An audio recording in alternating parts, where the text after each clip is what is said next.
Hello and welcome to the first episode of the 2 Cents podcast. This podcast is brought to you by the Banking Ref Committee of Symbiosis School of Banking and Finance.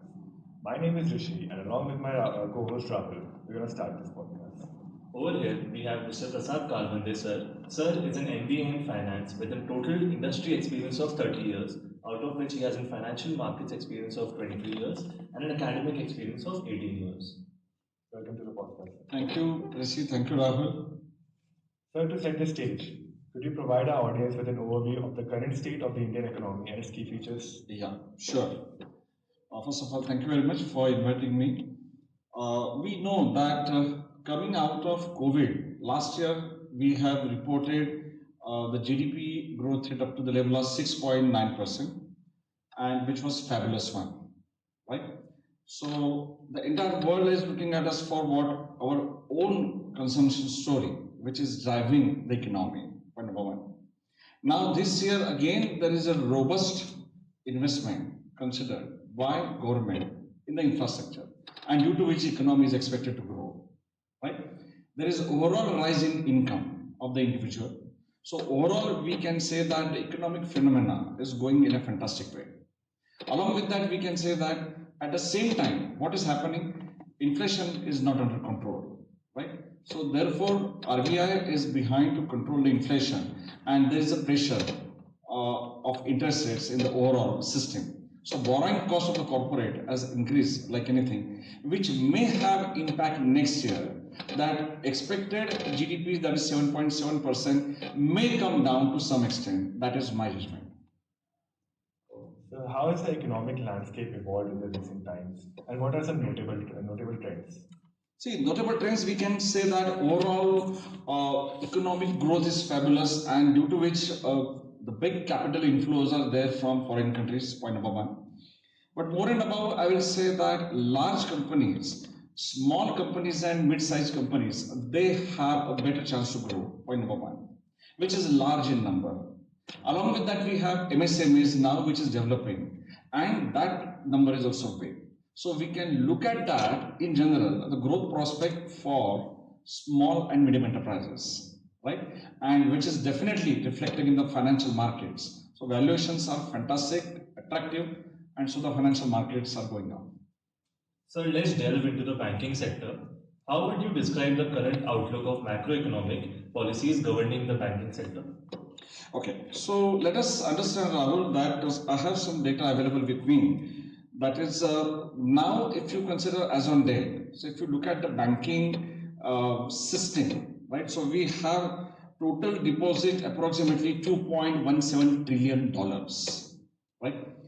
And a number of scheduled banks there are 137 scheduled banks, right? Over and above, out of $2.17 trillion, there is a credit offtake, that is bank credit has reached to the level of $1.6 trillion, which is substantial, and accounting to credit deposit ratio, it has reached to 75.8%, which is fabulous one, point number one, right?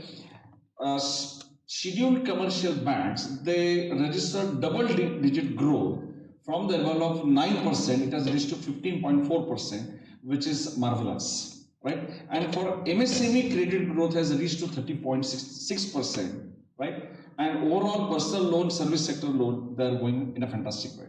So that's what we can consider the current banking scenario. It is there in India. So adding on to that, how does monetary policy ensure financial stability in the economy? Yeah, see, RBI is very much keen about money supply effect, right? We are aware of the economic phenomena of money supply, where the money flows and purchasing power increases. At the same time, the inflation is not under control. It is known in the theory and the practice also that one time we are expecting the growth in the GDP, right? But GDP is always followed by inflation.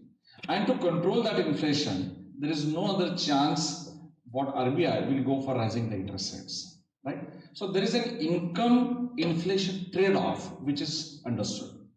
Acceptable level of inflation in the system, RBI is considering. And until that, RBI is not going to reduce the interest rate, right? So monetary policy Sometimes they are keeping unchanged, or it is required they are increasing CRR or repo in the sense. So like you said, that inflation is a big problem. Other than that, there are many challenges faced by the Indian economy. So what opportunities do you see emerging for the banking sector? Yeah, that's a good question, Rishi. So now we know that the global markets are there, point number one. There is an emergence of big private sector bank over a period of time. There is another point which are foreign banks are coming in the market, right? And surprisingly, the number is very big. So private sector bank and foreign bank, they're big. So there is a healthy competition going on in the market between three main types of banks. Point number one. Now, due to the entry of foreign banks, right, there is a need to increase our system, Indian system, in a very big professional manner. And we have opportunities available. As going further with that is nothing but we are aware that artificial intelligence based on the data. So now the AI and the data is giving fabulous scenario to the banks, to the entire regulatory system, to the government, to the corporates, right? And a reach to the society is considered to be fantastic. But along with that, we need to develop the blockchain, which is very important, one part. And one thing which is considering is what nothing but peer-to-peer lending, which is an emergence. So peer-to-peer lending is somewhat not successful at the moment, but P2P or peer-to-peer lending may arise in the future. Those are considered to be opportunities in Indian banking system. But we have challenges. See, challenges are there, very important. Cyber security is the first one. Second one, we have very high expectation from the banks. Those are nothing but customer expectations, right? Those are challenges. Then we can consider that the competition between the banks should not damage their profitability. That is one point what I can see, right? There is always economic uncertainty which is faced by the people, by the system. That is again one challenge, right? Then talent management. So talent management is one of the biggest area in the banking, right? And more and above NPAs, rising NPAs in different sectors. So if we can manage that, then we can definitely expect a very big growth in Indian banking. So how are the interdependencies of countries affecting the banking sector? Yeah, interdependencies, we can say that interdependencies are there because of what? Nothing but there is a pressure on the system. Point number one, right? Point number two, we can consider that interdependency on the basis of what the quality of business, what big, foreign banks they maintain. Point number one. Point number two is what? Nothing but compliances. Point number three, regulatory aspect in the foreign countries, right? Okay. More and above, we can say that the commercialization and approach towards the system should be considered a transparent system, point number one, trustworthiness by the people, right? And understanding the credit in the market. So our banks, that is nationalized banks and private sector banks in India, should consider the approach of the market, need of the hour, right? And where there are less chances of getting NPA. That is what is we can consider as a challenge, or to maintain our quality and business in competition with the international market. You put forward very good points, sir. Now let's talk about government initiatives. Sir, are there any specific government initiatives that have boosted the growth and stability of the banking sector recently? Yes, good question. There are a lot of government initiatives which have been considered, and over a period of time from last 6 to 7 years, government is behind going for the development in the banking sector. So specifically, I would like to mention that how to identify the NPAs, point number one. So specific system other than normal asset liability management process, government came up with the different strategies to identify non-performing assets, point number one. Point number two is what? Considering the change in the credit culture, which is a different one, right? So how the credit is their approach by the banks and by the borrowers, point number one. Point number two, there is a bankruptcy code which is designed by the government. So these are major steps going with the development. Recently, National Financial Reporting Authority established as an independent regulatory body for audit, which is very big development in the system, right? Which is going to maintain the standards and quality of the banks, right? Okay. Now, proper due diligence. See, in India, we lack due diligence. It is very important. So, proper due diligence in project financing. See, unless and until bank is going to get involved in financing, they will not be in profit. Their job is to go for financing. But proper due diligence is required for project financing. So that has been taken care by government initiatives, right? Then you have which is fast processing of loans, right? Then minimum documents, point number one, right? Then fast processing along with the credibility of the borrower. There are guidelines set by government. So government initiatives, they are giving a big dimension to the Indian banking scenario. So, sir, how do you anticipate these initiatives in shaping the future of the Indian economy? Okay. At the moment, I will say that recently there is a robust recovery of 3.59 lakh crore rupees from the market with the help of government initiative. See, identification of NPA is one problem and recovery from the market is another problem. So government got a success that the banks can recover their NPAs, or we can say that write off some NPAs. So government recovered the money 3.59 lakh crore as compared to the previous year 1.68 lakh crore, which was fabulous. Now going further with this government initiatives, it is going to benefit MSMEs, point number one, agri sector, point number two, right? And there is a big women empowerment considered by the government through the banks. So can you elaborate on that last part? Yeah, women empowerment, it is there considered as what but the loans given to the rural part, point number one, and given something which is a lower interest rate, charging a lower interest rate to the women, right, will push them to become entrepreneur. See, in the rural area or when you consider villages, there are small business activities, and those small business activities, they may not need higher amount, but amounts will be there deployed with a low borrowing cost, right, and easy access. That is something which is very important. So since we know that in the past 3 decades, there's been a huge advancements in technology in the banking sector. So how would you say that technology has enabled growth in the banking sector? Yeah. See, this is very important. Now we are aware that from the last few years, now the entire India is going through a big digital transformation, and it is known to the country and the world that we have surpassed almost all the countries for our digital transaction by way of UPI. Point number one. Right now, UPI transaction increased like anything. Along with that, we have e-banking, we have RTGS, we have NEFT, we have ECS, Paytm, that is e-wallets, right? Bheem, PhonePe, GPay. That is one development, right? Which is giving something push for the consumption. Point number one, right? Okay. But technological development which are there in pipeline, some pipelines and something what we need to consider is AI, point number one. And second one is nothing but the blockchain and cloud computing. So cloud computing solutions, they are going to benefit the banks like anything. Because to manage the in general availability of the potential in the market, how can we do that? So AI, blockchain and cloud computing, it is helping the banks like anything, and we should get involved in development of the same, right? Along with that, what is going to benefit? Round-the-clock banking, manless banking, right? And access to the transaction, bill payments and consumption. So technological advancement, it is going on, and the entire country is already benefited and going to benefit like anything. You mentioned manless banking. Does that mean that we will totally integrate AI and it will be fully automated, or will it be a mix of both? It will not be fully automated, it will be a mix of both, right?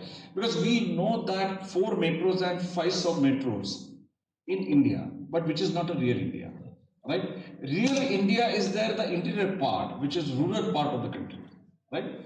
Now, the system has got a success that penetration of the digitization and mobile phones to the rural part of the country. Right? Many players, they have taken initiative how the services can reach over there. Now the literacy about the finance, point number one.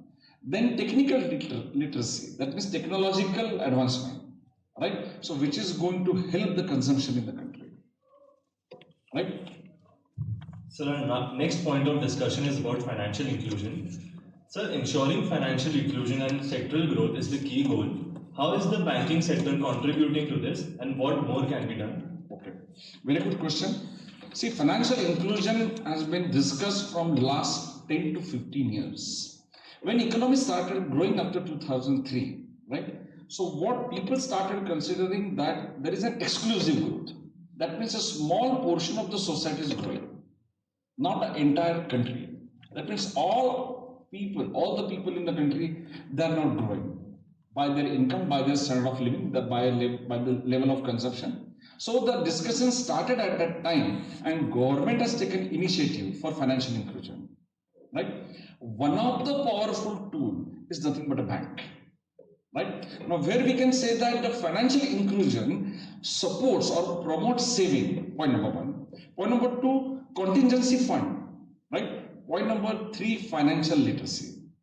Okay, now along with that, the schemes introduced by government, those are very important to be noted. That is Pradhan Mantri Jan Dhan Yojana, Atal Pension Yojana, then Stand Up India scheme, then we have Pradhan Mantri Mudra Yojana, we have Sukanya Samruddhi Yojana, we have Credit Enhancement Guarantee Scheme, right, and Varishta Pension Yojana, right? Along with that, women empowerment. So which is what is going to benefit as what nothing but a financial inclusion. Sir, so considering the interconnectedness of economies, how are global factors influencing the Indian economy and banking sector? Global influences, we can say that again a competition in the global market, point number one, right?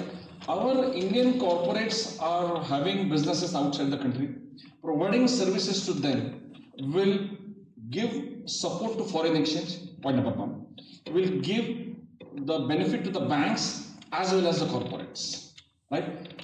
We should have the enough faith and to the system and to the banks for the safety, for cost, right? And one of the main is what nothing but a foreign exchange, right? So over here we can say that credit policies of the central bank and government, which are important, right? It is focusing on what efficiency, productivity, and cost effectiveness, right? Then we have something which is product innovation is required. We are lacking some little bit about the product innovation, right? And technical infrastructure, but which is going to give market discipline, transparency, and disclosure norms. Sir, as we all know, regulatory environment plays a crucial role. Can you elaborate on the recent policy measures and amendments impacting the functioning of banks in India? Okay. See, basically, you're right, regulatory landscape. As we know, the bank is having money which belongs to us, which is nothing but a public. So there is utmost care which is taken by Indian government, point number one, and RBI. I remember long back, entire world was downgrading RBI for having tight, stringent norms in the system. But when it came to the level of 2008 crisis, it was only RBI who saved the country. So great salute to RBI for the regulatory framework, right? Point number one. There are requirements considered. See, the people, those who deposit the money in the bank, the first fundamental platform is safety of the capital. Point number one. Point number two, banks, they are doing the business on the basis of deposits. Now over here, the risk coverage, point number one. Point number two, capital adequacy. So Reserve Bank is going to have continuous check on day-to-day activities of the banks, right? So not doing so, not giving compliances, banks are penalized. Banks are going in moratorium, right? So that is the one issue what is considered. Then bank lending to single or group members, right, is limited up to 50 to 30% respectively. उससे ज़्यादा नहीं होगा. It will not be more than that, right? Then priority sector lending consider. So priority sector, that is SMEs, agriculture, education, and housing. Those are priority sector lending. So that will help the literacy, point number one, which will help the large population to go and increase their standard of living, and along with that, their income will increase, right? Last point before I will consider that, it gives a financial stability and economic inclusiveness, which is very important aspect in the regulatory landscape. So can you share some examples of successful strategies that have helped us in navigating uncertain economic conditions? Yeah, uncertain economic conditions typically comes when there is a slowdown or recession or any country comes into trouble. That is one point. Now, I say that Indian banking system is so strong, backed by the rules and regulations, right, and a big vigilance and control of RBI, right? So I have seen RBI intervening in the system for management of the foreign exchange rate, point number one. Losses coming out of the treasury management from the bank, how to recover those losses, right?